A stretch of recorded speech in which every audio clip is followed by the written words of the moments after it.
எல்லோருக்கும் வணக்கங்க. இன்றைக்கு குட்டி கதை நிகழ்ச்சியில விளம்பரத்தை பத்தி பார்க்க போறோம். விளம்பரத்துக்கு தாங்க வெளிச்சம் தேவை, வெளிச்சத்துக்கு விளம்பரம் தேவையில்லை.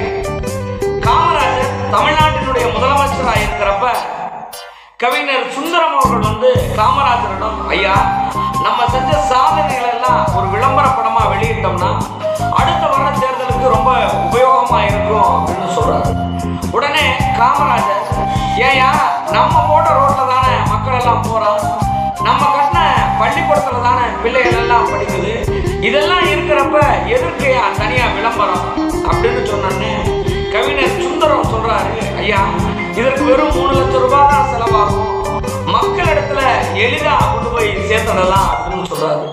காமராஜர் அதுக்கு உடனே சொல்றாராமங்க, அந்த 3 லட்சம் ரூபாய் இருந்தா இன்னும் 10 ஊர்ல நான் பள்ளிக்கூடம் கட்டிடுவேன், நீங்க கொஞ்சம் நடைய கட்டுங்க அப்படின்னு காமராஜர் சொன்னாராம்.